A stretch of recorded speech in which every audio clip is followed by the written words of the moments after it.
káàbọ̀ padà sórí ètò wa Miliki Express náà la wà gẹ́gẹ́ bá a ṣe mọ̀ wípé ní gbogbo ọjọ́ Wednesday ọ̀rọ̀ relationship bó ṣe máa dá láàrin àwa ọkùnrin àti obìnrin. Fine, I very much believe in the institution called marriage, but I also believe in divorce. Ọlọ́run tó ti dá marriage náà ló dá divorce, but I keep saying pé àwọn nǹkan kan wà tó jẹ́ wípé a lè manage. We can salvage the situation kó má bàa di nǹkan tó yẹ pé máa lọ máa pínyà ìgbéyàwó tá a ti jó àwọn tó ná wa lówó onígbàgbé owó tán náa wa ń jọ sí oúnjẹ ńkọ́ àwa ra aṣọ 60,000 máa wá ní lẹ́yìn ọdún kan ìgbéyàwó òṣèṣe mọ́ you will refund my money o kí mi raṣọ ẹbí ṣe bẹ́ẹ̀ lẹ́ laṣọ yín ṣe gbaṣọ lọ́wọ́ yín ni kí wọ́n ní lẹ́yìn ọdún kan why do they call party ńgbà tó mọ̀ pé wedding àwọn ò ní dúró torí àwọn náà mọ̀ àmọ́ lóòótọ́ but àwọn kankan wà tá lè manage now a ti sọ̀rọ̀ àwọn parents a rí wípé àwọn ọmọ kan gan wà fúnra wọn tó yẹ pé àwọn ló máa ń lé àwọn òbí wọn léré pé mommy I want to get married he is ready he is ready he is ready ọmọ mi gan á lọ tibẹ̀ tó bá ti adẹ́gbẹ́ blọba a ti mọ̀ pé wọ́n ní choice mọ́ a ti mọ̀ pé wọ́n ní choice máa lọ foyún ká wọn mọ́ kọ́nà pé àkúlàkù ẹni tó bá máa kú ló máa kú Ọlọ́run ṣàánú wa lọ́wọ́ àwọn ọmọ wa. What would you say to that? ṣẹ́rí ọmọ tí àwọn òbí ẹ̀ bá ní kó ní sòrò tó wà lọ́mọ mọ́ lóyún wọ́n máa ṣẹ́rí èmi ní mo ní so many examples. I know of a person tẹ́ pé ìyá ọkọ tó fẹ́ ṣe mọ̀ pé kọkùnrin àti obìnrin máa go out nsìn kí ìyá mọ̀ pé gẹ́yìn àti máa bọ́ ìyá àti máa mú lọ́lé àwọn ilé ti graduate o ìyá yẹn ti sọ pé ò lè fọ́mọ mi o ò lè fọ́mọ mi wọ́n ṣáà ń bẹ̀ ìyá ò ṣáà lè fọ́mọ ọmọ wọn ò tí ready ọmọ ìyá ọkọ ló ń sọ̀rọ̀ báyìí o bí gẹ́yìn ṣe lọ lóyún nìyẹn wọ́n dẹ̀ wá ní choice wọ́n dẹ̀ wá sọ wọ́n pọ̀ ní ìsinmi báyìí wọ́n ti túká ó ti di single mother ó ti single mother torí fine boy ní bọ̀bọ̀ ọkọ ìyá ọ̀rẹ́ oníṣòro ọmọ onóbìnrin ò lè dé mọ́lẹ̀ bẹ́ẹ̀ ni ìyá gan ti ní máìndì yẹn láti lẹ̀ sọ bẹ́ẹ̀ onóbìnrin ò lè dé ọmọ mọ́lẹ̀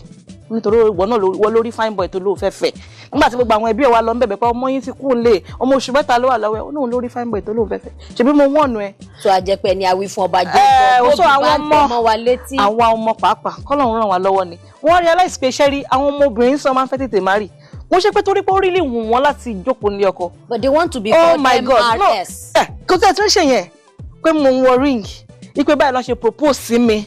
ọjọ́ wedding yẹn báyìí irú hall ta lò rèé irú makeup artist tó wá ṣe makeup mi rèé ọmọ yẹn most of them are ṣe wọ́n pé ṣe engagement mo ṣe so mo ti rí àríṣà wọn ìgbà mi àwọn parents most times wọ́n máa ń pè wá fún engagement àwọn parents wọn ló máa ń gbà wá ẹ wá ìṣúná kan ẹ fẹ́ rí ìyàwó náà pé kínní a ní mo ṣe rí kọ́ lọ́jọ́ kan tẹ́ pé òun ló fill form fún mi kí lorúkọ ọkọ ẹ ṣáà abbreviate orúkọ yá wọn ní orúkọ yìí ò ní ìtumọ̀ ó ní orúkọ kan nìyẹn in fact pàtó wá dẹjọ́ engagement èmi wá ń dá orúkọ tó pè the parents were correcting me which was very embarrassing olórúkọ ọmọ àwọn kan nìyẹn inú ojú tì mí mo wá ń bí pé ṣé ìwọ ò mọ orúkọ ọkọ ẹ fún bí pé kéèyàn máa jẹ́ Ọlá Adélànwá kò ní Láwì ṣé o kó tó bá sọ pé Làǹwá ṣé o kó tó bá sọ pé Làǹwá ṣé o kó sì mọ̀ pé Adé ló máa wà wájà bí Ọlá Làǹwá ó ní Láwì for example mo wá ń pè Láwì ló wá ṣe wọn pé and some people are very saucy wọ́n fi pé owó la fi pè é owó la fi pè é so wọ́n correct me sharply lójú agbo tèmi ò dẹ̀ kì í fẹ́ like torí mo máa ń fẹ́ ká gbogbo orúkọ sórí because ibi iṣẹ́ ìní láti mo máa ń fẹ́ ká wọ́n rò pé kí ló ṣe àwọn ọmọ òde ìsìn mo ṣe introduction fún yàn kan ó náà fẹ́ borí jáde introduction yẹn dàbí wedding ó na wedding mi pa beautiful tẹ́ bá rí band tẹ́ bá rí àwọn bouncer anta tẹ́ bá rí oúnjẹ ẹ wò mo jẹ ọlọ́yàn yẹn introduction ni o kò ṣe pé wọ́n ṣe ìyàwó kò wá sí irú ẹrù ìyàwó tán kò wá iṣu àti dáórì nìkan tẹ́ bá rí àwọn ushers beautiful introduction tó bá sọ fún yín pé kì í ṣe oh my god tó bá rí cake tó bá sọ fún yín pé introduction lélẹ̀ ẹ máa ní rọ́ọ̀nì this is a wedding inú compound bàbá ọmọ yẹn láti ṣe o ṣùgbọ́n ó wá náà fẹ́ borí jáde ó múra gan very beautiful was looking good wọ́n ní introduction lélẹ̀ wọn kì í borí àwọn ẹbí ọkọ fẹ́ wàá mọ̀ wà náà wà láfẹ́ lójú and scanning don't tell me that this is my introduction that's what I want mo ní ìdá ló dẹ̀ borí ṣèbọn ti sanwó iṣẹ́ tèmi fẹ́mi ló dẹ̀ borí jáde kò ì dé halfway tí ìyá àgbàlagbà kan tó jẹ́ alága tó tún ju èmi lọ ó ṣán àjọ yẹn kú lójú ó ní kí ló ń ṣe ẹ́ mọ̀mí ìmọ̀ ẹ́ la ṣe ń ṣe ẹ́ o àti ṣe mọ̀mí ìmọ̀ yẹn sáté tọ́dún méjì àti rí. wọ́n bá ní má ṣe wọ́n ti mọ tán fi rí tán fi ní má ṣe kí ni má débẹ̀ tó bá ti débẹ̀ ọ̀rẹ́ mi ti má rí ọ̀rẹ́ mi ti má rí ibi tó ti ṣe wedding rèé iye èrò tó pèrè iye celebrity tó wà rè irú aṣọ tó wọ̀ rè mo rí ìyàwó tó dá wedding gown ẹ̀ padà a week to the wedding ó ṣe pé wọ́n sọ fún mi fún pé iṣẹ́ mi ni beautiful wedding gown ó ní no this is not what I want àwọn òbí ẹ̀dẹ̀ ọ̀dà mi owó tí ẹ wà owó tí ẹ ṣe wedding ni àbí marriage. Wedding wọ́n dẹ̀ dà no wọ́n lè wọ́n you don't want this okay today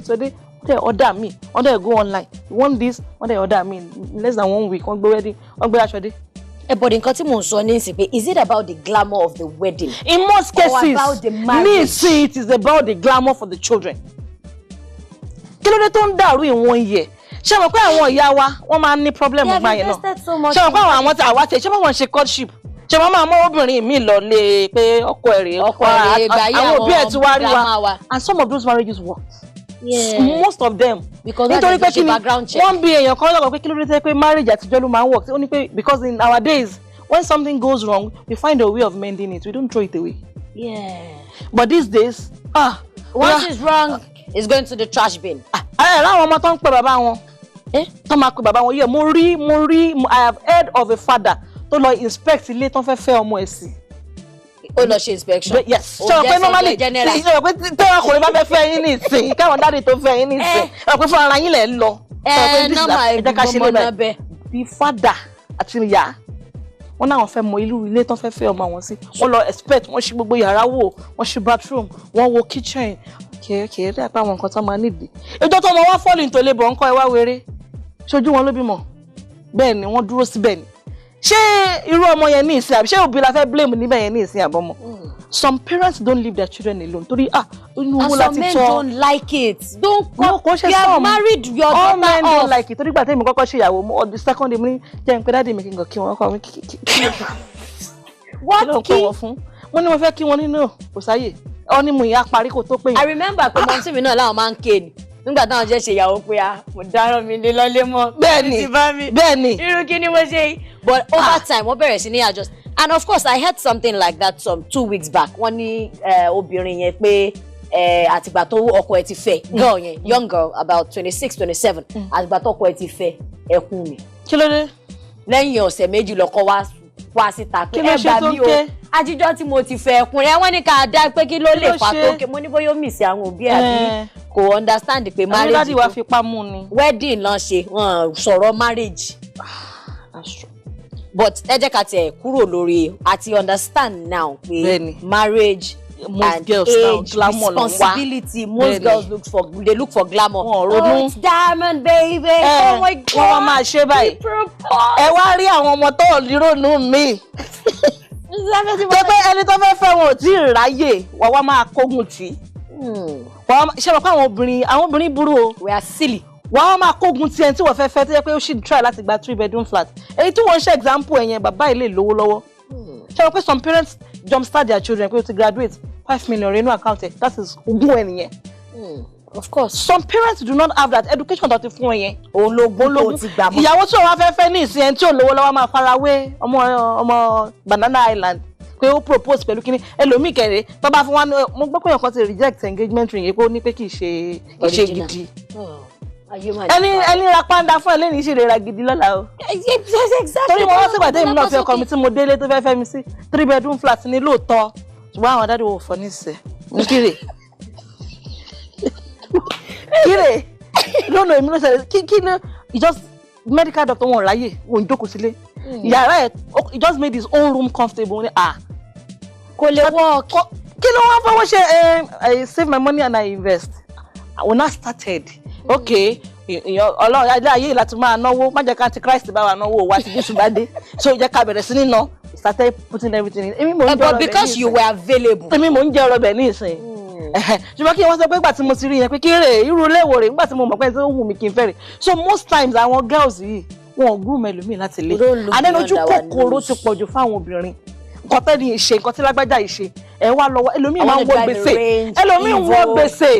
LR4 ẹ wọ ànígbà tí mo fẹ́ ṣe wedding mo pimples díẹ̀ wà lójú mi lọ́rẹ́ mi bá ní báwo ni pimples ṣe máa wà lójú mi níjọ́ ṣe tí pásítọ̀ bá rí pimples wọn ní sọ́wọ́ pọ̀ ó ṣe fi ilẹ̀ bọ́dọ̀ máa cover ẹ̀ ṣe understand èyí kò yẹ kéèyàn máa fara wé ara èèyàn pé ẹni báyìí má ṣe ṣe títí wọn ni wọ́n ṣe fẹ́ ṣe títí nǹkan tó work fún yín mà ó lè má work fún mi o. Táyé Kẹ́hìndé tó gbèbí kan wá gan orí ọ̀tọ̀ọ̀tọ̀ lọ́ní they have different destiny. Bẹ́ẹ̀ni àwọn tó tiẹ̀ tún bí ìbejì gan yẹn mọ̀ pé àṣà yín tún ti pọ̀ nsìn wọn náà fi kàn ṣe wedding lọ́jọ́ kan náà ó ti wá ń ṣẹlẹ̀ gan nísìnyí wọ́n bí wọ́n pé ẹ sure pé this thing is really right eléyà ti rọ́kọ ó ti ready láti marry ẹ wá dá dúró bóyá ọdún méjì kíkẹ́ tó rí tiẹ̀ eléyìí ọkọ tẹ́lẹ̀ ìsàn lóhun ò lè dúró mọ́ á lọ ẹ wá sọ pé àfikún marry lọ́jọ́ kan náà tíyẹn náà bá rí tiẹ̀ eléyà ṣe tí wàá máa dúró ìyẹn náà tún lọ ó ṣe pé gbogbo ayé fi sí bí èmi náà fẹ́ fi síbẹ̀ we all want to be good afẹ́ká àwọn ọmọ wa fine we want them to appear good but not at the expense of pé àwa máa làágùn ẹ̀ńtọ́wọ́ bí o tó máa fi kọ́kọ́ fà á mi ṣe tẹ̀rí mi ìlàgùn ṣe fashion ìlàgùn ṣe fashion kí what happen ìlàgùn ṣe fashion ẹlòmíì salary ẹ̀ 200,000 150 ló máa báṣọ lọ abá makeup abá gbogbo I want to be beautiful ṣùgbọ́n nígbà tẹ́mi bá rí mo sẹ̀ lọ́ọ̀rẹ́ kan tó jẹ́ pé nǹkan tó bá wọ́n ló like ọlọ́kùnrin orí eyeshadow mi ìyẹn na original ni orí eyeshadow mi ni mo dẹ̀ like eyeshadow yìí kí ni kan èlò ló rà á pé 300 naira mo ní kíni mo mí mo ṣe máa ra eyeshadow 300 naira mo ní ó gbà mí o ṣe eyeshadow ṣó wá ń sunkún nínú pọ́ọ̀sì mi àbí gbà tí mo kún kó ṣó mo nígbà tí mi bá rí nǹkan tó jí mo kàn ní sílẹ̀ kò ń ṣe pé fíìmù mo nígbà tí mi kun nǹkan tó jú ní ìsìn àbí ẹ̀yìn alálẹ̀ rí powder ojú mi kò wọ́n 1,000 ni fẹ́rẹ́fẹ́ la fi oge torí pé ó fine nígbà tí mi bá rí nǹkan tó fine tó cheap why should I go for something that is more ẹlòmíì brand mo ní àbúrò pé wọ́n já label ẹ̀ṣọ́ ẹ̀yìn ó rẹ̀ ń ké ó ní wọ́n ṣe máa já label yẹn pé òun fẹ́ wọ̀ bẹ́ẹ̀ pẹ̀lú label ti label torí maybe it's Prada or Gucci or Ferragamo very beautiful aṣọ yẹn fine lóòótọ́ ó fine lóòótọ́ mo ní pé but ẹni tó bá ti rí ẹ ó ti mọ nǹkan tó mú wọ̀ ó ní pé rárá òun ò tí wọ̀ dé school pé torí wọ́n máa argue mo ní irú ayé tó ń gbé yìí ò dáa o ọlọ́run argue gbẹ̀rún wa Unilag ó ti travel as ní ìsìn. àyà gbọ́ bí tẹ́yìn náà wọ́n Unilag lórí ọ̀rọ̀ Unilag ibi sísá fẹ́ jẹ́ kadélé agbára à ń bọ̀ let's go for what other music any woman song.